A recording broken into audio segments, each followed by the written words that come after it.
third game of the night. It's to be determined taking on Curse Academy as both teams get out onto the Rift.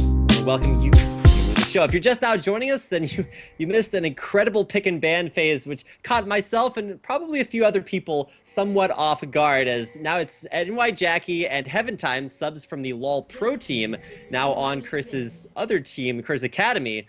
We did just catch Curse playing, so if you guys are a fan of Curse in any one of their rosters, it's a good time to be a Curse fan here tonight. And also with Fabi now on the Swain in the mid lane, he's going to have Jackie on AD carry, Heaven Time in the jungle on Lee Sin, arguably his best champion, aside from Sejuani, of course. I do love how the classification for solo laner has been changing. It used to be solo mid, or solo AP mid, then solo mid. Then it kind of became laner, like you had a top laner, you had a mid laner. But like they could swap, so it's a laner. But it was solo laner still. Like there were the guys on their own. Now we've got Fabi who's playing the AP duo as Satsulo being Kato actually. Would be going down here. Yeah, there's a death sentence aptly named. Its first blood goes to Broken Shard, and he will kind of break the backs of Satsulo, send him back to base the hard way, and it's going to be the first death of the game going his way, and just kind of caught out. He was going for a really risky ward, because if you don't establish, at least have the rest of your team there for backup, if you just try to walk into a brush, that's a brush that TBD are always going to be able to get to first. And so walking right in there, got death sentence, caught out there, and so first blood already drawn, and it's going to be Broken Shard in the jungle, starting with a Spirit Stone. I mean, that's actually incredibly powerful for Broken Shard. He's going to have such a fast jungle clear. Broken Shard actually catching out the invade. Sell the spear hit. And so nothing for now, but Broken Shard, very, very low. He's going to have to burn through most of his potions very early. He's going to smite, steal it away. Heaven Time gets the steal on the red buff. Death Sentence back in. Where's the safeguard? Forced to flash away. Ignites down. He's going to drop. There it's red buff over to Bubba. Definitely earning that red buff very, very early on. The Death Sentence is completely on point. Bubba just crushing through this early game. 2 kills, 2 assists for Robert X. Lee. So support Lucian in lane with a red buff Thresh. This is a very, very silly start. Actually, another death sentence. Bubba just landed them. Rux does burn his barrier. So we've gone from a game where we thought it might have been Sway and Fiddlesticks. We'll still be Fiddlesticks in Italy. The issue here is now Broken Shard being chased out of his own jungle. Satsulo needs to really get something done. They need to slow him down. He's got incredibly good jungle care right now, and that chase will help slow him down. And Arthur now being chased out by Jackie. But the issue here is just, a bit too aggressive, a bit too overzealous in terms of plays from Curse Academy. They've had a slight advantage. At first, they thought they had the vision and map control to put down an aggressive ward. Then they thought they had the vision and map control to take out Broken Shard in his own jungle, and they did. They did take the red buff, but losing so much in response. Just a bit too short on the calculations. Just showing the strengths, Curse Academy, of how even after losing 2 kills very early on, you can still make very, very dominant plays. And with Fabi now playing a Swain top lane versus a Renekton, Renekton is kind of like the definition of a top lane right now. At the top of the food chain, now going to get in there, trade things out against Fabi. Fabi is playing not only a champion you don't see, but it's in a lane that you wouldn't necessarily expect Swain to be in, because it's a long lane, and Swain very, very immobile, kind of just gets ganked over and over again. But now it's actually going to be a Heaven Time coming in there. Westrise very low, force the flash, Ignite is down. Will the damage over time be enough? No, 28 hit points. Separates Westrise from death, and now it's actually going to be contest of the blue buff. Heaven Time be the recipient of that one, taking it away, and Satsulo just roaming everywhere. This reminds me a lot of the Season 3 World Championships, or Season 2 World Championships, where Dignitas brought out the roaming Taric, which just has a way to have your jungler be almost omnipotent wherever he wants to go. This time around, it's Fiddlesticks working out very, very well for Curse Academy. Lanes have not really settled in. We've had people all across the map. For example, Lucian sitting in the tri-bush past the opposing team's turret. It's been a lot of chaos because both teams have junglers that started out so oddly. Broken Shard started with a Spirit Stone. That's a huge start. That's such a good beneficial position to be in. It's now Heaven Time being chased out from the Golem. So it's a race to try and shut down the enemy jungler, because they know that whoever gets control first right now can really just maintain it. Broken Shard does get the blue buff. I believe that's 2 buffs for either side, except for the red buff going to Curse Academy. Broken Shard, got an assist off that, as they did kill Heaven Time. So I think it's even. It is, of course, gold advantage for TBD, so that is still in their favor. But as far as jungle clear and jungle aggression and general success, it looks like both teams have kind of evened out. Death Sentence lands again, and it's going to be immediately the Piercing Light. Dive underneath the turret, couple more auto attacks to land, but no, Spear traded right back away. And Rux is running full AD Nidalee, no ability power at all. And I actually really don't like that. The most effective Nidalees I've seen from guys like Inox, who's just a Nidalee monster, is a little bit hybrid, so that you get some extra ability power for heals, for sustain in lane, and even still will build a Chalice of Harmony, even just for the, like I mentioned, the lane sustain. But you're not going to be able to do that in a 2v1. You're going to need a lot of attack damage to keep the minions off the turret. That's not something that Rux can do at all. Continual death sentences. The harassment underneath the turret has been too much, and now it's Heaven Time forced into lane to try to desperately keep that bottom turret alive at 6 minutes, already down to 600 hit points. Right now, Rux doesn't have an option. So that's the issue. So, for example, Renekton, he can build some AD, he can have, a lot of physical damage. He still has options, though. All of Nidalee's options are AP. Until she hits level 6, then she can go a bit more aggressive. Her physical damage will be a lot more relevant. But normally when you run AD on Nidalee, it's because you want to go for lots of constant pokes. And those pokes do not matter right now. She can't auto-attack trade versus Roberto. Roberto's playing Lucian. He will tear her to pieces if Bubba lands a death sense because Rux went to try and go for an auto-attack harass. Rux will be in A, a bad position, and B, he'll probably take enough damage. He'll be forced to barrier, flash, use some defensive cooldown, and probably heal afterwards. Westrice up topside doing okay versus Swain. Actually, aggression onto the turret. Yeah, going gotta for the get dive. the dive. Fabby, very low. Westrice taking up the turret like a boss. The Dominus giving him plenty of hit points to take that up, and it's gonna be the third kill. I was about to say first kill in lane as, Broken Shard coming in there. Nice dive out there, and now the farm to come out behind the turret. Broken Shard able to take down just about every minion there, and it's gonna be the top turret. Probably gonna be the first one to fall. It's gonna be Heaven Time coming in from behind. Westrice very low. Broken Shard's still going to start auto-attacking him. The red buff is down, but is it going to be enough? Heaven Time very low. One more auto-attack is going to be the dive. Flashed out there. Heaven Time stays alive. It has yet to pick up a kill. It's going to be Broken Shard's last auto-attack. Is it enough? No, he didn't click on him with the red buff slow, so it's going to be the potion keeping Broken Shard in there. Second kill picked up. Spear over the wall does not connect onto Broken Shard, and Westrice makes it out alive. Two turret does not, unfortunately. First turret of the game goes to TBD. TBD just in constant control, now ahead by 3,000 gold. This has been a very odd game, but now that the lanes have settled, whatever the results, we're seeing the first two kills really come into play. Now Broken Shard has level advantage on Heaven Time, or has experience advantage. He's able to aggressively dive. Heaven Time hasn't been able to make any of the cool, aggressive Lee Sin plays you normally like to see at the beginning of a game. As now aggression from Babadub gets a death sentence on a Setsulo. And there's immediately the ultimate away, but it's not enough. Jackie cannot keep his support alive. Just the plays, Bubba making both of them happen in the bottom lane for TBD. The Buster shot was already down. That knockback not going to do a whole lot if it's on CDR. So, what do you do if you're Curse Academy? Their lanes are effectively lost. Rux behind by 26 CS as he's now in the mid lane. Fabby is behind by quite a bit as well. Only actually one, but he was behind by about 13 before. He still lost his own turret. He still ended up giving up a kill. Bottom lane, Jackie's doing well, but Satsulo only level 3. Their lanes are just so far behind for Curse Academy right now. And they don't have a very good teamfight team for this point in the game.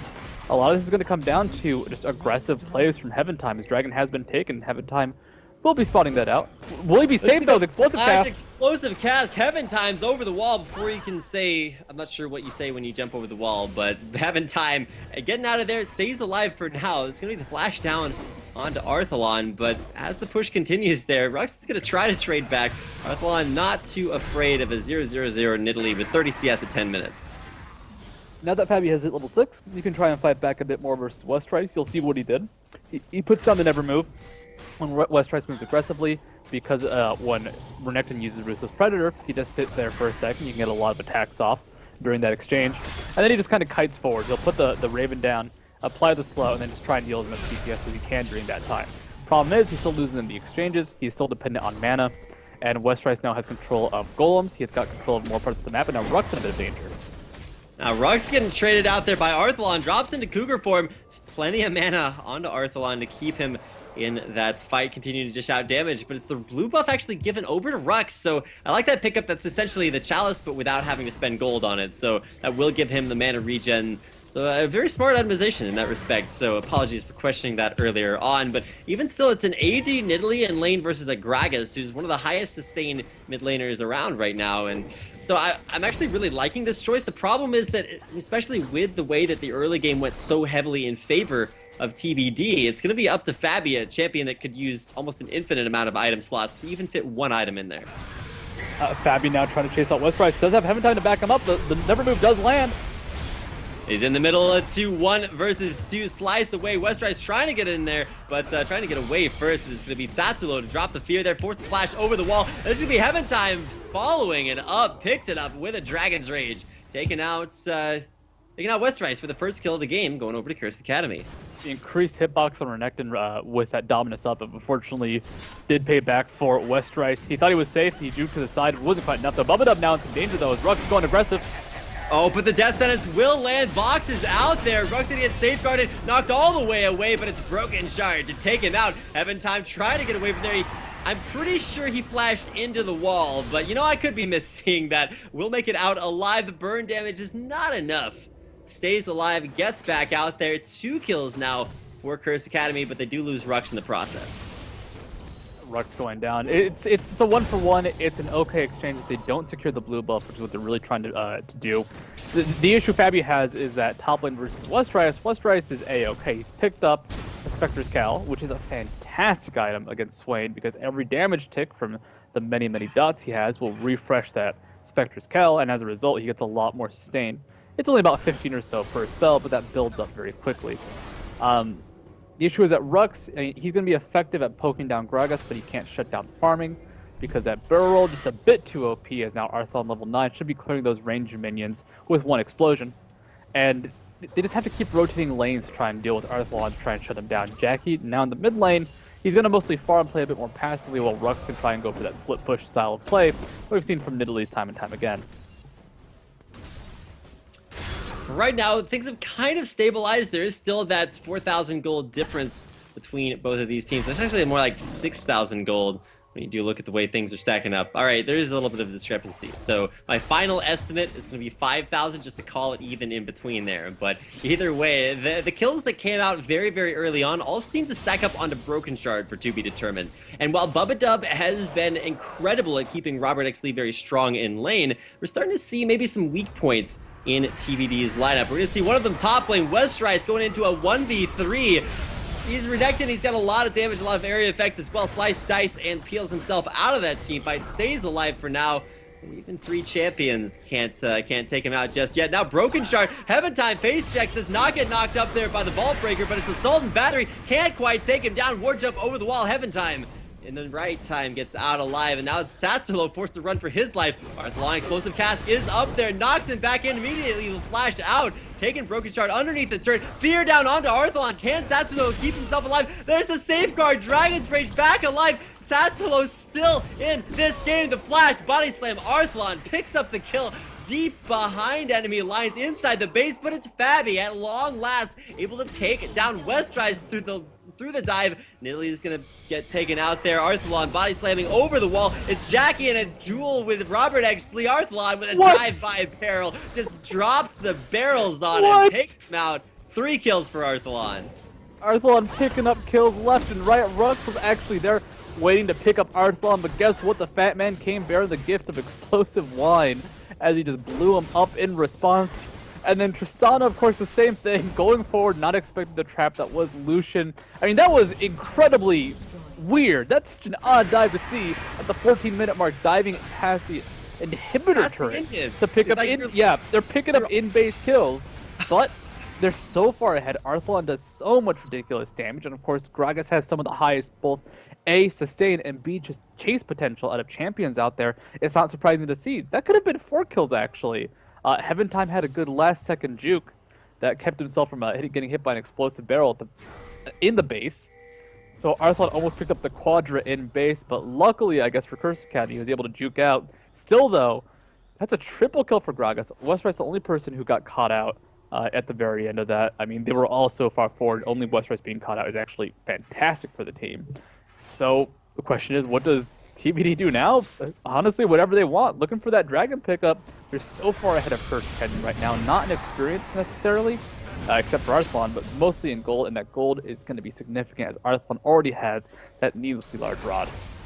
You didn't yell the culling, Studio. We got to give credit where it's due. And now it's NACL getting knocked right into the middle of the enemy team. A perfect explosive cast starts and finishes that fight for TBD. They're going to pick up 1 kill, jump onto the dragon for now. And over the course of almost every single objective so far, 3-0 perfect turret score. 1 dragon their ways, looking for a second. They will take it down 10-3 and 2-0 in dragons with a 3-0 turret score as well. They're ahead by 8.5k gold. That's a lot of gold at any time in the game, even 30-40 minutes. That's a lot of gold at 16 minutes. We're ridiculously far ahead for TBD. Ruck's going to try and go aggressive on the Roberto. Ruck doesn't have a lot of mana, but he doesn't have a lot of damage. Can he fight this? They need kills and pickoffs like this. Rux does have execute damage from the takedown. Will he be able to take him down there? Gets in there, barrier baits him out, and it's Rux with the kill onto Robert Exley. He's got some trouble coming though. Broken Shard looking bot lane. There are no wards. He did not step on a trap. I'm gonna look for that kill right now. Gonna try and chase him down with that ball breaker most likely. Can he pick it up? He's gonna look to leap away. Will drop the flash immediately. There is a red buff there. Ball breaker does not land. He's gonna get the extra movement speed from the brush. Can he make it over this wall? Yes, he does. And it's gonna be up to the cooldowns on the Broken Shard. Death sentence does not catch him out on the other side. And Ruck's gonna pounce his way back to base alive. Ruck's picking up a sorely needed kill. If they could go for pickoffs like this, their team comp isn't really useful right now. The issue is Swain needs to have that first major item. In this case, it looks like it'll be a Rod of Ages. Those Zonias would be handy as well. Nidalee doesn't have Triforce completed. Lee Sin, he's got his utility items completed in that Sightstone, but essentially no one's got anything too useful. So they go for a big 5v5 team fight. That big fat Gragas, it's extra fat from being fed a bit, in terms of CSN and kills and global gold, is just going to shred them all to pieces and just a big old team fight. They need the 2v1s, they need the 3v1s, they need the 1v1s that they can win, and they can try and claw their way back into this. But right now, they're playing from behind, they're playing scared, they cannot group up, lest Arthlon release the explosive cask. Arthlon's been releasing a whole lot more than the explosive cast so far, Studio. He's been all over everywhere. He's been almost inside or in between the Nexus turrets so far, picking up kills. Body's landed himself back out of there. So far, 3-0-3, but that does not... There needs to be a 4th column where we can numerically describe the amount of swag that Arthlon has right now, because he's just been dropping that as well as the barrels all over Curse Academy. Jackie, he's 0-1-0. That's actually a pretty good score because he hasn't actually died yet in lane. He died once to a little bit of a gank attempt there and went a little bit rough. That was Heaven Time, safeguarding away. Immediately, the explosive cast counted out there by the Buster Shot. Jackie's going to take a little bit of extra damage from that. Makes himself back out for now. I love the depositioners. There's the explosive cast. You've got Buster Shot as well from Jackie. They've got just everybody flying absolutely everywhere. And it looks like as far as Air TBD is concerned, Curse Academy not too happy to ride. That was a fantastic cast from Arthlon. Almost caught him out. Fabi though in a lot of danger now. Doesn't have anything to really keep himself alive now. Should be going down pretty easily. He's finally completed his Rod of Ages at 18 minutes, and that's cool and everything. Now it's going to be up to Heaven Time, trying to safeguard away. That calling coming out from behind, blocks by minions, and it's Heaven Time. Westrise taking him out. Spears continue to fly, but they're AD Nidalee spears. I don't think anybody's too afraid of those just yet. Rux, he has the components of absolutely nothing. Or everything, depending on how you want to look at it, and is probably looking for a Trinity Force, but it's going to be a very long time until that's complete. Explosive cast once again hits onto Rux. He's in the middle of 4. Westrise on a killing spree, 4-2-2. Curse Academy, they're trying to defend their first base turret of the game, but they're losing turrets across the map. I mean, they did lose Bubba in that extended push, but at this point, if you get hit by a D position, the only person that can reliably survive it is Heaven Time. If you get hit by Broken Shard's ultimate, the explosive cast, a death sentence, there's enough CC and there's enough follow-up CC because, Gragas slow. Broken Shard's ultimate, Broken Shard's Vault Breaker, Roberto, and his high DPS, the death sentence of Flay, the Ruthless Predator from Renekton. There's a lot of single target CC. coming out of TBD. So if you get hit by anything, you're going to get bursted down with all that follow-up. And I really do love how Arthlon's playing. He goes for the deep positioner and he waits. What if Rux had flash? What if Rux had left away and not at position? He didn't want to try and body slam, leave himself in a silly position, just making a bad face, having missed that slam. So instead, he waits and he knows that his team is so far ahead as well as himself that they can actually play patiently in team fights. They can wait for people to use their escape skills, and they can save their big ol' CC after that escape skill gets used up. It's terrifying for Curse Academy right now. They don't really have pickoff potential either because, well, the roaming is 5 for the most part. The roaming grouped up over on the side of TBD, and they can keep themselves very safe very easily. Rux actually got himself a blue buff. I am impressed. After being, the namesake of Rux City for the longest time, there's a new mayor in town. His name is Arthlon, and giving a blue buff away somewhat mercilessly. Arthlon being a very merciful god so far, as the 306 score really doesn't reflect how great he is, but you have to focus on a few things that are starting to happen for Curse Academy, because as one-sided as the score may look in the big numbers, and of course in the small numbers indicating the 6-0 turret lead, they still Curse Academy can still rely on the late game power of Tristana and Swain. They will get there eventually, but it's 20 minutes, and so if they can double the length of this game, then I think they're going to be okay. Their difficulty comes in doing that. That's the question mark before they profit. It may be even a triple game. I think they might need to take this to about 50 or 60 minutes before their team really comes back into play. The problem is they don't have a lot of reliable CC. There is the Fiddle Fear, which is amazing. There is Never Move, but Never Move isn't reliable. And getting lockdown on some of these champions is going to be so difficult. Speaking of lockdown, there's going to be a death sentence. Jackie gets blown apart. And now it's Robert X Lee dropping the culling from behind, and it's not enough to keep Tatsulo alive. And Fabi there is alive, but it's also not actually fighting anymore. Rux trying to get in there, has his Trinity Force completed along with the all-prevalent Doran's Blade tonight, but probably needs a few more of those. Maybe he needs to take a page out of our last game. Still not quite able to get in there. Is 1-3-1. And has been able to pick up one kill on a nice 1v1, but now it's going to be up to Fabi to try to defend this turret, hold off the push from To Be Determined. They grab Rux. Rux not actually dead just yet. Explosive cast knocks him further away. There's the Dragon's Rage to knock him even further back. Westrice unstoppable as he takes out Fabi underneath the turret. TBD trying to escape actually will not take the turret down, as it is a 1-for-0 exchange in their favor, but no turret dying just yet. Evan Time trying to make the 6th plays. Not trying to go almost insect, but has to back on out at the last second. I mean, the only reason that push didn't end the game is that Curse Academy is so early on in this game still. It's only 22 minutes. The death timers aren't particularly long, and the end result is, guess what? They're up in time to try and defend their base. But still, 16-5, 14,000 gold difference. Let's look at some of these items. Gragas has Death Cap. He's got his Athenes and Holy Grail. He's got 1,200 gold in the bank as well, so if he wants to finish a Void Staff, almost there. Renekton with the Tiamat. Randuin, he stopped building magic resist. He didn't go for the full Spirit Visage because he realized that he's so far ahead of Fabi right now that it doesn't matter if Fabi's attacking him. He doesn't deal enough damage. Roberto's got the Triforce. We've seen this quite a bit from aggressive Lucians. You go for Triforce first, and then into a Last Whisper for just really strong damaging auto attacks. But he might go Infinity Edge because he has that gold advantage and he can do it. He's not playing for mid game at this point. He wants to play to survive into the late game. So for right now, as far as late game's concerned, you can sort of just hover over the items that are about to be picked up. It's going to be Lucian, like you mentioned, Trinity Force, Infinity Edge. So the Trinity and Infinity completed there. And as Robert X Lee, he had a little bit of a rough 1v1 that actually wound up giving Rux the kill early on, but ever since then, I don't think he's actually been in too much of a struggle. The real struggle comes when you look at Jackie. Has completed an Infinity Edge of his own, but is a Zeal, only has the Zeal, no Trinity Force, no Phantom Dancer coming out just yet on his account. Rux, though, I feel like he's been one of the most consistent members of Curse Academy ever since its very first iteration, but now with LoL Pro members subbing in, you can see there's a distinct lack of synergy that is what has been so strong for Curse Academy. Now it's Robert X Lee getting feared. Inhibitor down to half health as the base turret falls. Damage to come out there. Inhibitor just taken out and disengaged from pretty free objective there, as now 2 inhibitors are down for Curse Academy.